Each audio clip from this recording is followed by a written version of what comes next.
Hello, everyone, and welcome. I'm Brandon King. I'm Damon Allred. And this is our five fave films from Phoenix Film Festival. That was really good. We rehearsed that like twice. Nailed it. How are you today? I'm incredible. How are you? A little tired, but give it a few minutes. I'm probably going to wake right the heck up. I mean, we're talking about the Phoenix Film Festival, so you gotta. First time we have done it as a duo.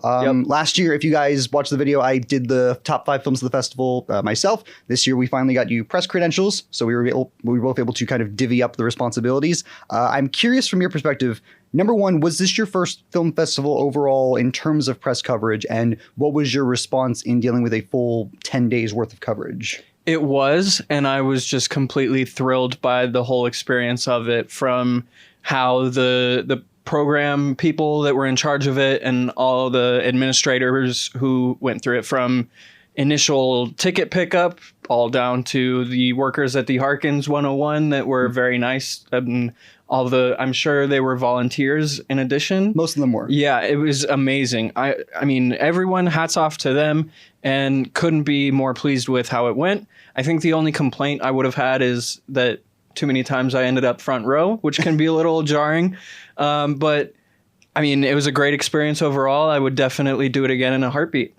Literally, other than one hiccup where I blanked on my second or third screening that you were supposed to take your ticket stubs and get them exchanged for actual seats. Yeah. Other than that, where I was in a complete rush, I had a completely smooth experience. The Harkins 101 is so welcoming. The staff are so amazing. Everyone is there because they love these small films and they want to give them a platform alongside the kind of festival darlings that we see from Venice and Sundance, and again, give these smaller filmmakers a chance. And that's why I have loved doing this for the last 2 years, partly just because of, again, all the movies I get to see, but also just because the idea of, like, again, we get to do stuff like this now, where we get to bounce off the stuff that we were talking about. We might not have a ton of overlap, and I'm curious what our individual runs are going to be. I have a feeling I know one of yours, but otherwise I have precisely zero context.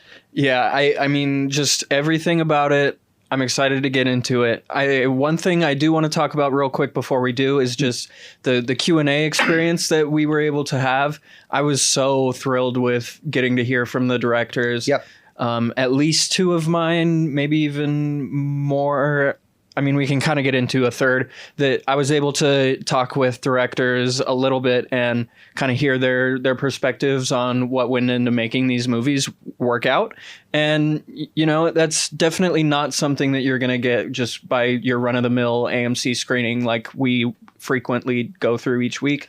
And so to get that nice change of pace is good, I think. Oh, and for me, it's kind of a bit of a surprise because they, at least for me, they don't advertise who's going to be there necessarily. Right. So it can be a thing of the credits roll and that's it. And then it can be a thing of like, hey, we have the director or the producer or the costume designer here. And then it's, oh, cool, I get another layer of this. It adds to, again, the experience of it all. But it really is an experience. Yeah, for sure. And I mean, even from the first movie that I'm going to talk about, hearing that perspective is a little bit additive to the movie. And as far as, you know, I liked it a little bit less than I did after hearing from him.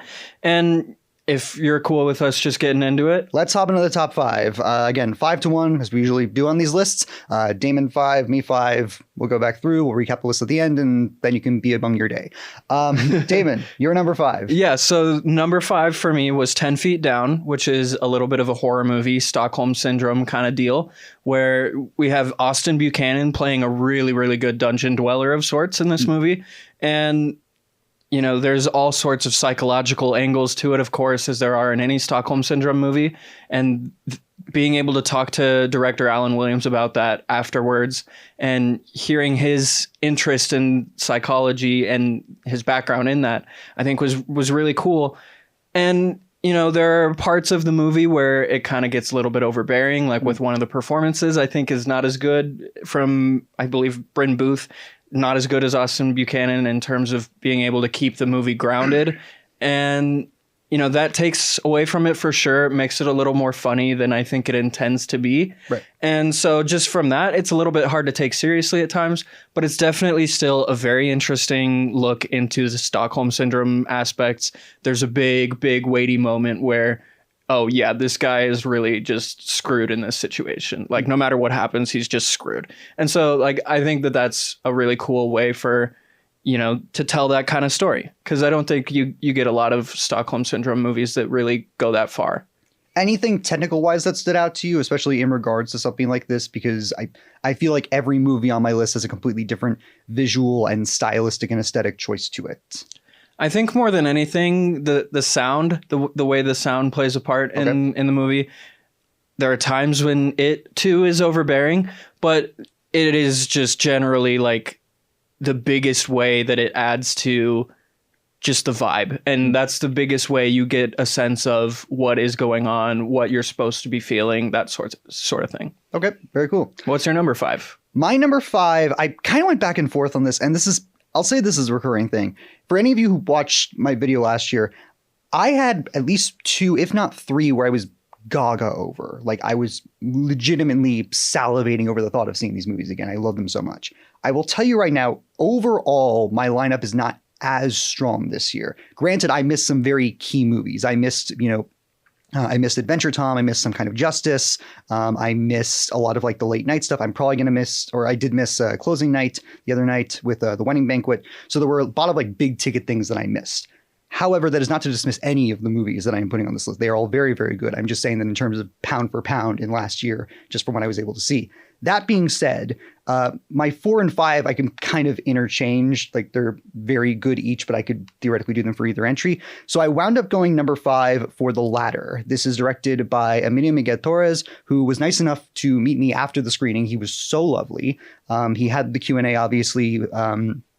It was basically him, his production designer, a bunch of extras and set designer team for the movie. Basically, The Ladder is this sci-fi, very low-key sci-fi movie starring Keith Smith in his acting debut, which is ridiculous. He's so good in this, and he's just like the whole thing is shot in this small town in Alaska where I believe Emilio is from initially or lived for a while, and he tells the story in the Q&A of this entire town basically coming out to help film this strange film cruise movie. Like they lent various items and tchotchkes to the house they were filming the dad's house in. They were applying catering, like they were opening up tourist attractions. Like it was a whole collaborative effort, and it just made the thing like really heartwarming. Basically, this movie, think a very low key version of The Substance, wherein you have an older man. He's a fisherman, again played by Keith Smith. And, he has a son out in New York, big city lawyer type, doesn't see him that much. His wife has passed away. Cut to this biotech company coming to town. And they say, we have developed this procedure to essentially give you a fresh start, is what they call it. And it's basically making you 40, 50, 60 years younger. Very Substance. Yeah. Very Substance. But unlike The Substance, it basically doesn't lean at all into like body horror or like systemic beauty standard.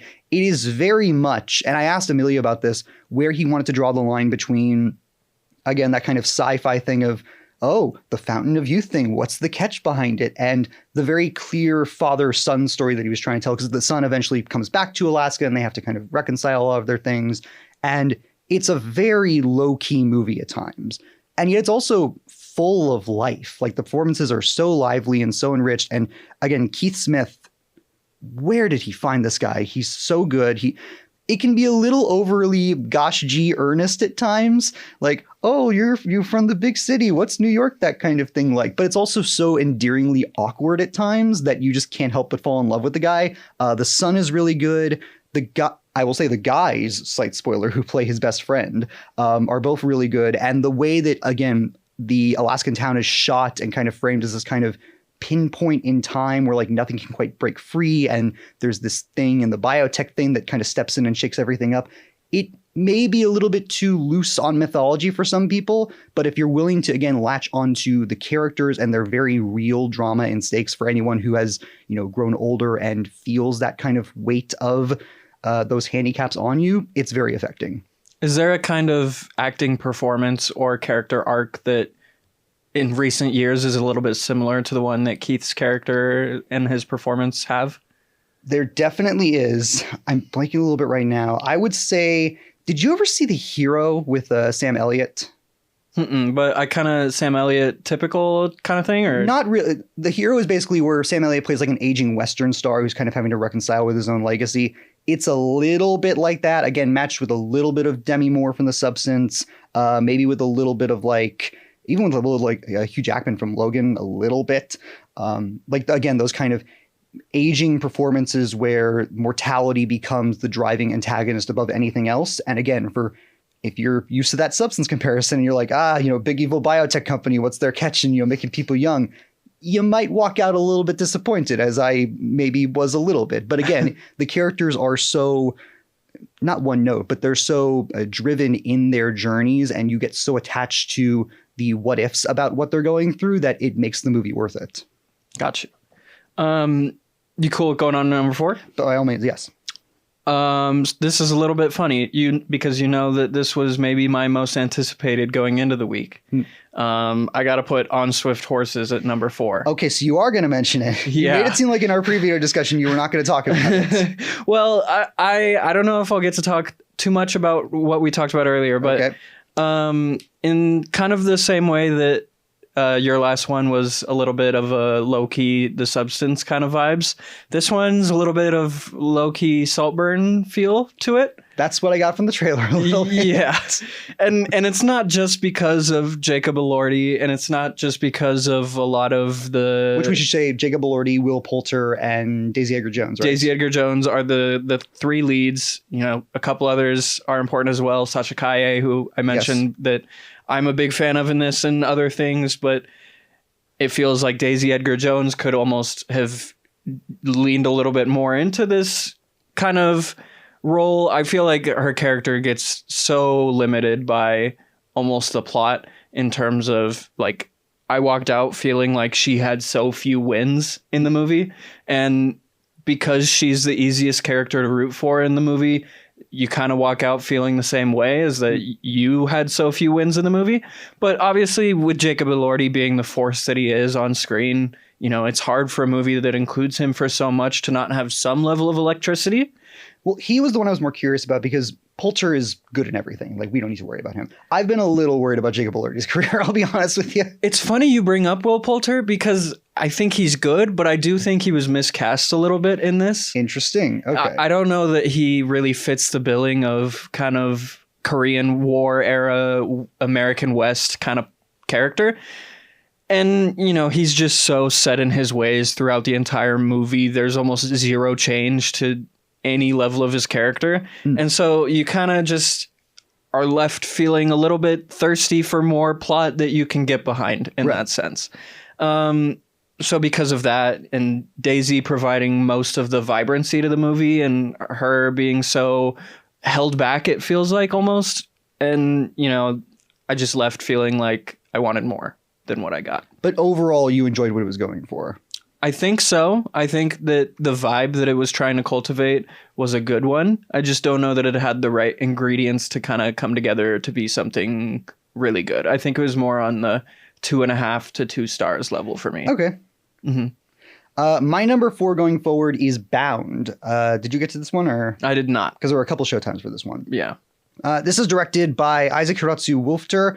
This is actually the Arizona premiere. He's an Arizona filmmaker. It initially premiered back at Dances with Films in New York back in 2023, was it? Yeah. And then premiered here, and it's looking for distribution.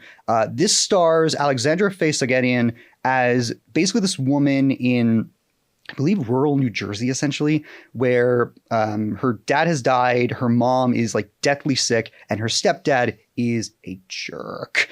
Like, just a bona fide bad person, at least so we think. One day, he basically goes a step too far and hides her college acceptance letter for reasons we don't really understand, but that essentially drives it home for her. And so she's kind of a metal worker. She's like very much a craftswoman. And so she runs away to New York to try and restart her life, just be away from the toxicity of whatever's there. And she winds up meeting this kind of motley crew of side characters who become her found family. She meets a bartender played by Jessica Pimentel from Orange is the New Black, who, fun fact, and this is the only time we'll get to say this, is married to the drummer from Meshuggah.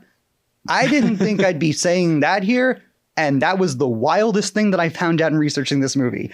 But yes, Jessica Pimentel is a bartender. She's a immigrant from the Dominican Republic who's dealing with some visa issues. She meets a veteran who owns a coffee shop who gracefully kind of gives her some work. She meets a kind of underground fashion designer who's a black gay man who's dealing with his own stuff. And she also has this, she comes to New York with this flying squirrel named Bandit, who is literally this little tiny flying squirrel thing she has to kind of keep safe, and becomes kind of a focal point in the movie. And then her dad kind of comes back into her life, or maybe she thinks, and it's kind of this, it turns into, from this like found family fish out of water thing into kind of this very gritty action thriller type thing. And I think both work really well. Again, Alexandra Sahian is a really great actress in this. She has to go through so much, and you feel so sorry for her, and you are completely on her wavelength for most of the movie.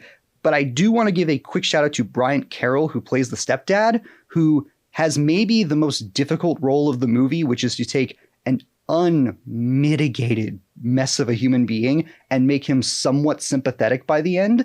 I won't say where the movie winds up, but let's just say the last 20 minutes or so are heart-wrenchingly gritty, and we will revisit that theme in another one of my movies soon.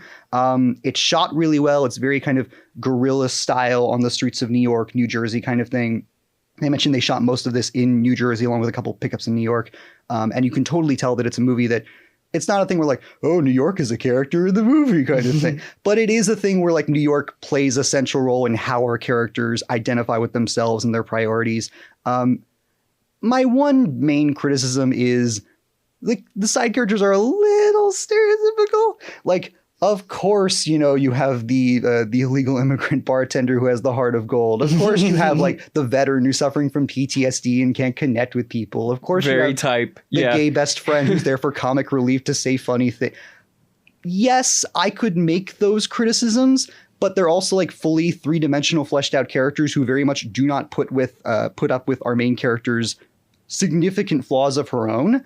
And so it's a very messy movie about messy people trying to find themselves. And if you can look at it from that angle, it is really compelling and really sincere. And I wound up liking it a lot. Well, it's funny you mention very stereotypical side characters because that's exactly what my next movie has as well. Oh, goody. At my number 3, I have Black Theta. Yes. Okay. Yeah, you had heard about this one? Well, because you told me, and I was curious if you would have any horror representation, because again, Sci-Fi and Horror Festival is part of the festival, and I was not going to have any horror stuff on there, but I hope that you would. Yeah, 10 Feet Down, Black Theta. I think those are my only representatives from horror and whatnot. Okay. But Black Theta is about, well, first off, director, writer, star, editor, co-composer. He did it all. Tim Connolly. His character starts in, with the opening scene, and it kind of sets the stage as, he's just like a young adult / teenager waiting for a friend to come over, and creepy things start happening around the house. Very typical horror movie stuff. And suddenly a home intruder comes in and a stabbing ensues, and he's left dealing with the trauma of an in-home burglary and a stabbing and all the PTSD that would come after that would bring. And so that's kind of where our character is brought into in the beginning, and he's just dealing with all that. And then, of course, things start to kind of resurface, bubble back up. And so he and the characters around him are left dealing with that. And of course, lots of horror tropes are in here, people not believing that the thing is happening, a house party, being victimized and all this. And really the point is here, it's a funny slasher with a lot more funny than slasher. Okay. And a big part of that is because of the budgetary restraints that would come with a movie as small as this. And I think that that's felt in a big way in some moments, but Tim definitely gets around it in really cool ways in other fronts. And I think the biggest way is how he just captures a natural horror among young adults that I think is very rarely seen in contemporary movies these days, at least. With, it's just such a hard type of humor to land. Right. Well, I mean, comedy humor in itself is comedy horror, I should say, is a very tricky balance. Right. And so for him to nail the humor aspect of it, I think is huge. And, he was able to talk a little bit about how that was one of the most important things he wanted to get out of this movie. And so for him to accomplish that is, I think, a big step for him. And I hope that this is enough to where, other studios kind of give him a chance to branch out and maybe do something with a little bigger budget. And so that's where I'm at with Black Theta. Fair enough. My number 3, is it? Yeah, my number 3 is I'm going to go, again, I was debating whether to make this higher or not, but I don't think I can. I'm going to go 1-to-1, John and Yoko. This is the John Lennon Yoko Ono documentary that premiered, and it initially premiered at Venice Film Festival back in 2024. We actually know the distribution for this one. It's getting a limited release, I believe, this week as you're watching this, like the week of the 11th or the following week, and then it's going to HBO Max in early May, I want to say. Just Max, actually. Just Max. Important to keep up with the branding. I know. But we'll talk about this later. No, again, this is a documentary on John Lennon and Yoko Ono, specifically the period in the 70s or the early 70s when they were in New York. Their kind of bed peace movement where they would basically not leave the house. Like they would just watch TV and occasionally participate in a lot of really important social causes. And it specifically talks about the big concert that John put on, which was really his one major concert that he ever did in his lifetime post Beatles. I believe at Madison Square Garden, Yoko is there. The whole initial Plastic Ono band is there. And again, also contrasting with very real social movements that John was trying to get involved with. The most interesting part of the movie is the phone calls, because apparently Lennon and Ono taped a lot of their phone calls, and McDonald utilizes that in a way where he'll cut to a call and you'll see the transcriptions of certain phone calls. So hi, this is John. Hi, this is Denny so-and-so. What do you think about this, and I'm not going to do a John Lennon accent. But you get the idea where it'll cut away to those and then it'll cut back to the main events and archival footage. And it is really compelling to see this snapshot of them. I'm a giant Beatles fan, so I am predisposed to like all of this stuff. And I think Lennon and Ono have such a great dynamic that you see throughout this. I like that, following up this kind of personal thing on the heels of the Get Back documentary and kind of the reevaluation of Yoko Ono as a musical and historical figure, that in many ways she was just as important as John Lennon and even in some ways more visceral, certainly is the word, but more impactful in her own way. I think there's a whole running gag. There's a whole running gag throughout the movie about getting flies for an art exhibition. And it's funny, but it's also kind of poignant in terms of Ono's artistic career and what she wants to do, and just the kind of sporadic energy that they both had during this time. And it's really infectious to watch, especially when we get to the musical numbers from John and the band at Madison Square Garden, which are remastered and sound amazing, and I highly recommend you see them in IMAX if you can.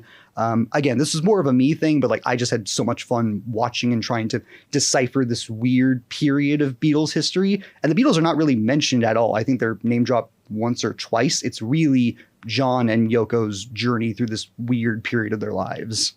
And it's funny how topical it is too, because of the Beatles movies coming up in the next few years. Yes. And funny that we've had so many smooth transitions here going between our movies. Do you have a documentary? Well, not a documentary, but another 20th century person who's deeply embedded in, entertainment culture. I have at number 2, Waltzing with Brando. Yes, you were telling me about this one. Yeah, so it's kind of a really fun depiction, definitely historical fiction, more than a documentary, of Marlon Brando kind of at the peak of his powers around the time when Godfather and some of those other movies are being filmed. And he's going through what's kind of popularization / colonization of Tahiti, if that's fair to say. And played by one Billy Zane. Played by Billy Zane, who is also a producer on the movie and who was there to talk about the movie afterwards. You had a Billy Zane sighting. We had a Billy Zane sighting and interaction, and he was amazing to talk to. Very entertaining in his portrayal of Marlon Brando. And, one of the things he mentioned was that they were able to use the same mole from The Godfather that was... Wait, really? Yeah, that was original. Is that sanitary? I don't know if it's sanitary. Certainly it's amazing because, he mentioned also the makeup and hairstyling team that, earned a Academy shortlist for this movie. They definitely... did. Yeah, and they definitely deserved it. It looked really good.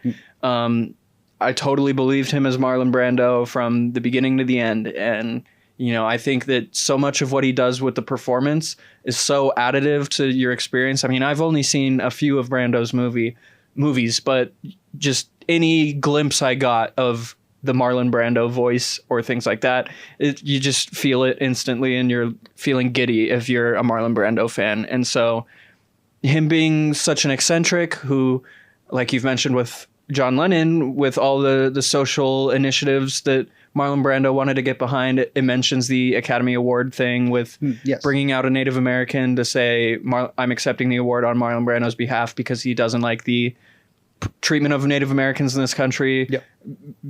And, you know, so many other things like that. I think it painted a wonderful picture of Marlon Brando, painted a wonderful picture of finding your peace as well with the arc that John Heder is on in the movie as well. I really can't speak highly enough of it. It's not the most amazing thing you'll ever see, but it's definitely something you'll come away feeling good about. Bottom line, it doesn't feel like a caricature, because that's what I was worried about when I heard about the movie. No, it's just fun and enjoyable and entertaining. Okay, fair enough. On to my number 2. We're on, I think, good track with this. I hope this doesn't turn into like an hour video. My number 2 is Can I Get a Witness? Did you get to this one? Or? I did not. I don't think we're going to have any overlap. It sounded like. It doesn't sound like it. Picture this. The world's problems have been solved. Everyone is happy. Wonderful. It sounds like Megalopolis. Sure. Sure. I did not think we'd be name dropping Megalopolis in this. I didn't either. Yes, picture this. The world's problems are solved. Energy is taken care of. Megalopolis. Global warming is roughly under control. Population isn't, booming expandingly. There's a reason for that last one, though. Everyone has to die at 50. It's very Thanos-esque. It is a little... Instead of killing half the people, kill people at half their life. That one moment where, like, if you've seen... Most of you have seen Avengers Infinity War, where he like uses the stone to like showcase it was a paradise and shows like the planet. Yeah. It's a little bit like that. Which, I mean, there's a reason why there's so many people who think Thanos was right. And there's an argument to be made in the movie for this. We follow Kiara Jang and Joel Ouellette. Kiara Jang, this is a Canadian film, by the way, and it is Canadian to the core. Kiara Jang is a young woman who I believe is like 16, 17, just out of her education. And there's a role that people play in the society, which is essentially, I think it's just called a documenter or like just a witness, where the title in essentially, where they essentially, when people have to die, because technology is basically outlawed as well, and they take pen and paper or graph or whatever they have, and they document their final moments so that there's a record of that. And so Kiara Jang is signing up to be that. Joel Ouellette is a slightly older, I think he's like 18, 19-year-old, who has done all of this. He has some stuff in his past that has made him convinced that this is a really noble thing to do. He's very, lively and upbeat, and Kiara Jang is much more, stoic kind of teenager kind of thing. And Sandra Oh is in this as Kiara Jang's mother, who was a witness before and is, as we see, coming to the end of her life. And what does that mean for these characters? And so we essentially kind of follow the first couple of days of Kiara Jang's character. They have to go on bikes essentially because there's no cars. So just kind of them biking around their village and watching people die and, going through their various machinations in the last moments. I will say this much. The first third of the movie is a little slow. It is a little slow, deliberately so. It is very much trying to build up a sense of not necessarily mystery about what all this is, but more of a thing of a very naturalized state of, it's quieter here. There isn't as much, hustle and bustle about dealing with 17 different things. The biggest thing they have to worry about is like Sandra Oh's character gets a refrigerator for the first time in like 20 years. And it's a huge deal because there's no really refrigerators. But then we get into the stuff with people's deaths, and it's deeply poignant and deeply sad if you have ever had to deal with any kind of end of life or, dying relatives or friends. It's deep and it's existential, but it's also, again, deeply earnest. And the whole progressions that we have to follow, again, Kiara Jang's character, who is wonderful, by the way. She and Joel Ouellette are fantastic here. Sandra Oh, in particular, once we get into the last half of the movie, is exceptional. She's a pro. She's a pro. And we all knew this, but like, especially in that last like 20 or so minutes. But really, there's a lot about this movie to like. And once we get more deep into how this world works, and, obviously there's the question of like, well, what happens if people don't want to die at 50? Or like, what's the too bad? Yeah, like what's the government precaution around this of like, okay, because we have to just witness this. We can't intervene with any of this. Or like, what happens if someone threatens you as a witness? Like, what do you do in those circumstances? It winds up being a really interesting world to follow that is so lived in, and the production design is immaculate. It's shot gorgeously in like the Canadian countryside in like Winnipeg, I think, or something like that. We're just like, there's flowers and gazebos, and it's just like this very natural setting.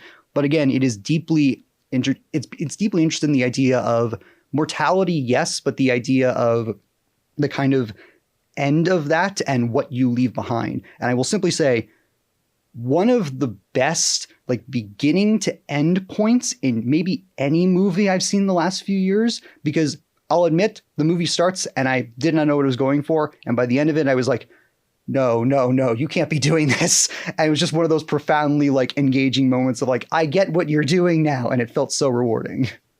I love when movies can give you those big feelings of reward, of just where everything has been leading up to that big moment, and it actually pays it off, and it actually feels as good as you hoped. And again, because that first third is so slow, I thought, please tell me this is not going to be the entire thing. But no, Anne-Marie Fleming, who's the director on this, she knows what you need to develop this world and what to perpetually show people step by step to get them more interested by the time we get to the end. And I just thought it was really impressive. Yeah, it's so huge. Like you mentioned, with that slower third, it's big when it can pay it off. Yes.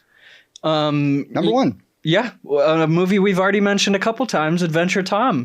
Yes, I can finally hear your thoughts about this. So I'll quickly mention to you as well, I was talking about doing my top 10 so far recently, and this cracked my top 10, and it made number 2. Jeez. Yeah, number 2 on the year so far. So a little bit of background behind this. Like you mentioned earlier about the filmmakers coming in, and sometimes it'll surprise you. So I think this was my second movie of the Phoenix Film Festival that I saw. So I was still kind of feeling my way out of the vibe of it all and everything. What's the dress code, things like that. Right. And, I had noticed that almost 100% of the time I was the, underdressed comparatively to my peers. Often not much more formal than you or I are dressed right now. And so it was interesting when someone walked in with a Suns jersey on next to me, and I was like, oh, finally, someone I'm not, more underdressed than. Turns out it's writer-director Miguel Duran. Ah, okay. So big surprise there. I thought it was very cool for our Suns fans in the audience. It was a Ced Ceballos jersey from the 90s. Very cool. He also was wearing Book Ones. Very cool. Definitely understands the culture. He's totally got it in terms of the idea that he wanted to strike here and how he was able to execute it. I could go front to back with things to rave about. At the beginning, you have 2 scenes that do a great job of introducing you to the co-leads by putting them in these very, very funny and awkward and terrible situations all at the same time. Like, for example, Graham Patrick Martin is... we open mid-sex scene with him and his college girlfriend, it appears. That's the opening of the movie. Yeah. And he's getting a voicemail from his father that his mom had passed. Uh-huh. Okay. But girlfriend's only thing on her mind is, no, you can't leave to go to the funeral before the party we had planned. Mm-hmm. And it's just a very circling, this girl does not understand the moment, and the entire audience getting behind Graham in one fell swoop. And then in the next scene, you have Andrea Londo having to nearly pee her pants on an airplane while waiting to deplane. And eventually she does. And so the whole, what's the stewardess? Yeah. Or the flight attendant. Flight attendant, thank you. The flight attendant is not letting her leave, and so eventually she does pee her pants. And so, again, the entire crowd in the screening room is getting behind Andrea in this one moment because she had been entirely screwed over by this person. We established people who are in desperate situations. Yes, and dealing with them in very funny, awkward ways. And you're so behind these characters all in one moment. Right. And it sets these 2 up to go on an unlikely road trip How do they get on? Can you say? Or Yeah. Okay. So this is very funny. So Graham goes to the funeral, and okay, so the plane that she pees herself on is the same flight that gets Graham to the funeral. So okay. they have their little meet cute by him witnessing her peeing herself. Okay. Which is very funny. They end up meeting at a buffet where the reception for the funeral is, because Graham's dad and mom used to go to the buffet often, and so his dad wanted to remember her with something like that. And so they have a buffet for the funeral reception. And that's where Graham and Andrea meet. And they're like, hey, I got to drive back to Phoenix tomorrow. Want to tag along? And, that sort of thing. And it spurs this wonderful road trip, which was filmed in real time as everyone went on the road trip in real time. Miguel Duran told awesome stories about, anytime they arrived to the new location, their drone operator was already up in the air getting B-roll, which if you know anything about road trips, or road trip movies, you know that you need awesome drone footage. Yes. And this has plenty of it. As they go from South Dakota to Mount Rushmore to Wyoming to eventually the Grand Canyon. And they take advantage of all of it. Yeah, there's so much to like. And what he's doing as we go is spreading the ashes of his mom. And, it's beautiful. It's wonderful. You have such an attachment to these two characters, and it really hits on a thing in what I've been asking more of from movies lately, which is less conflict and just more of enjoying the time with good characters. And so more vibes, for lack of a better word. Yeah. And so this does it a lot. Obviously, there's a little bit of conflict, which is resolved in the most beautiful and innovative ways that, you're not used to seeing in movies. And I think just it all comes back to the attachment that Miguel sets up for the audience with the two co-leads. They do a really good job. I'm glad to hear it because I tried getting a ticket for this and I stupidly did not want to get in early. Side note, if any of you go to Phoenix Film Festival or any film festival, get your tickets in advance. Don't be me. But I'm so glad that you got to, and I'm so glad that it worked out that way for a local film. Yeah, and it's easy to root for something like that. And also that it has distribution, which is another thing we've been talking about a little bit with these movies. I believe Duran said that it's going to hit digital this fall, which I think is huge. And, it feels like the kind of movie that could become a digital darling. We've seen plenty of movies become digital darlings in recent years. This could definitely be next in line. I love to hear that. Yeah. My number one is kind of the exact opposite, actually. Can't wait. And it's very much a thing of like, it's not, a Thelma last year where I can go so in depth about like every little moment of this. This is more just like, this is kind of a great movie and I just loved watching it. This is R.T. Thorne's 40 Acres. I made an effort to see this because I had to be up early the following morning and it was playing at 9:40 at night. Oh dear. And I had already seen 2 movies previously and I was like, okay, so I can come back for a couple hours and I have to go back to see this and like, oh God, am I really going to enjoy that? Yeah, I love this movie. It was worth it? It was so worth it. Good. This is basically post-apocalyptic thriller action kind of thing. Essentially, there's been... it's a little bit Last of Us echoes where like there's a fungal infection and that kills a lot of animal life. There's a civil war. There's a struggle for like concrete farmland essentially for people to be able to farm. And we follow Danielle Deadwyler from Till, from Carry On, a bunch of great movies. Love her. And she's amazing in this as usual. She's kind of the matriarch. She's a former soldier of this farm in, I don't know exactly. I think it's like northern US or southern Canada because they mention Canada a couple times, but I'm not entirely sure. But either way, like safe plot of farmland that's been in regeneration since the Civil War. So there's a bit of subtext in there where like Black woman trying to hold on to a very small sliver of land that her family worked their tails off to get after slavery in the US. 200 years later, they're trying to defend it from a lot of people. You have Michael Greyeyes as her husband.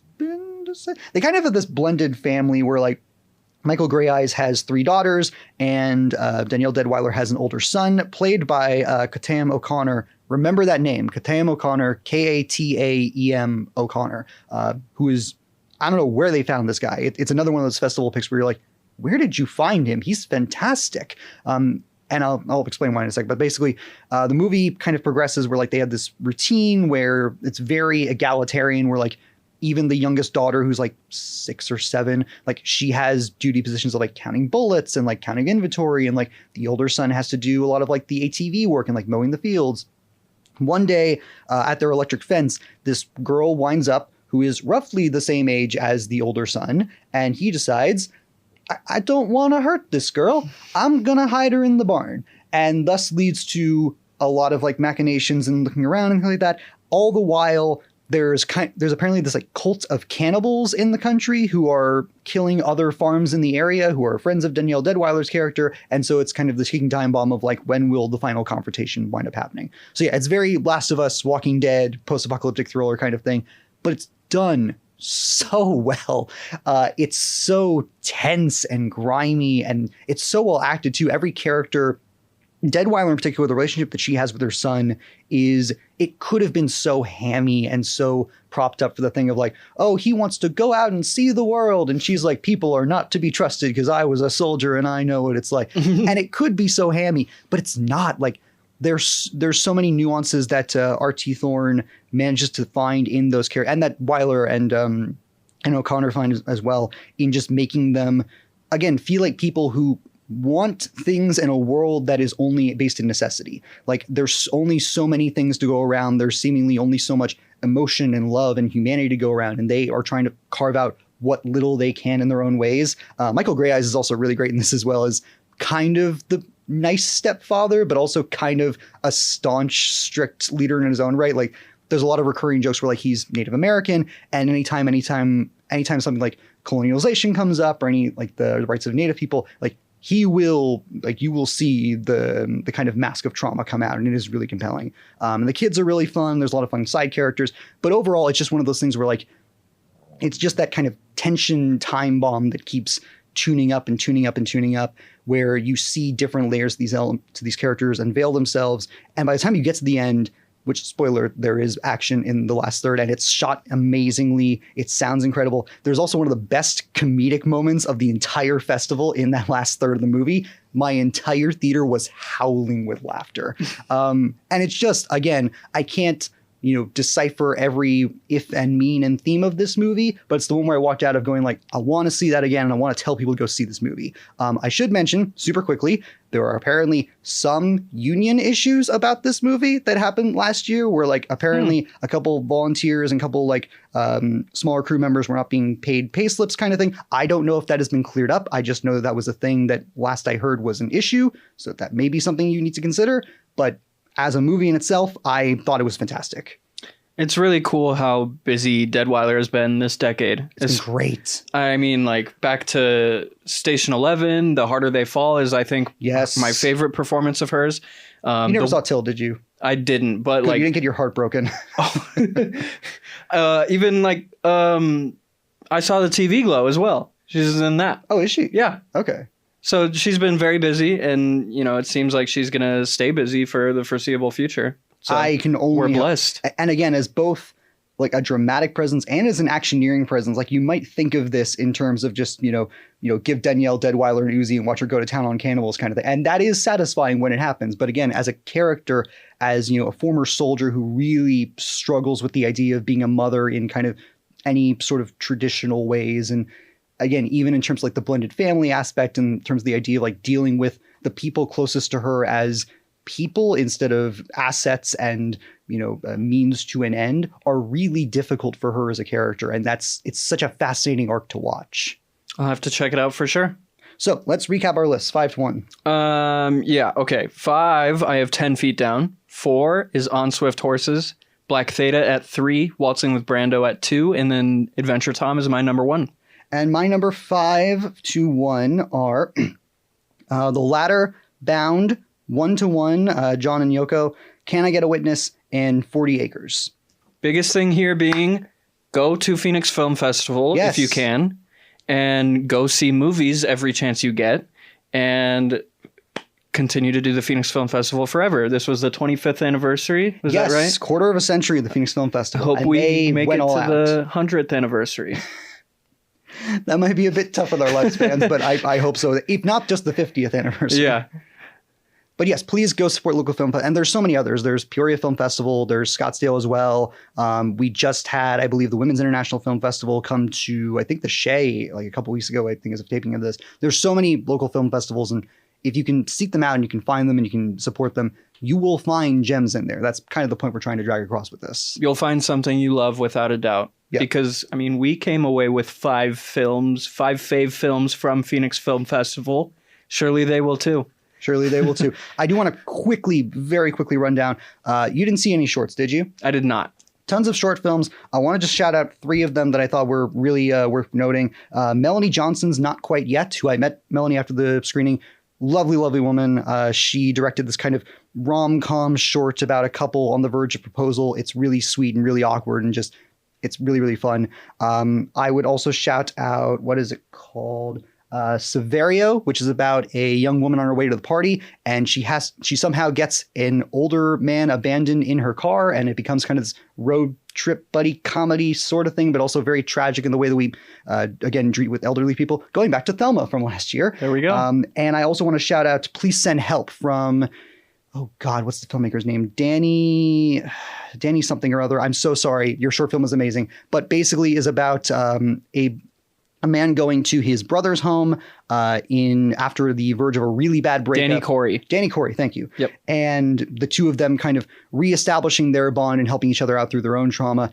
Beautiful, beautiful short. So again, those would be the 3 that I would suggest if you can seek them out. Severio, Please Send Help, and Not Quite Yes. And I think that's all we got for you today. That's all we got. We've gone way too long anyways. Thank you so much for watching this video and dealing with all of us. Hopefully you have found some films to keep on your radar. Go ahead and subscribe to the KTAR YouTube channel. Go to KTAR.com for all the latest news stories and follow us on TikTok. We will have more movie reviews coming out very soon, as well as hopefully here on this YouTube channel. Absolutely. Have a wonderful day. Have a wonderful day.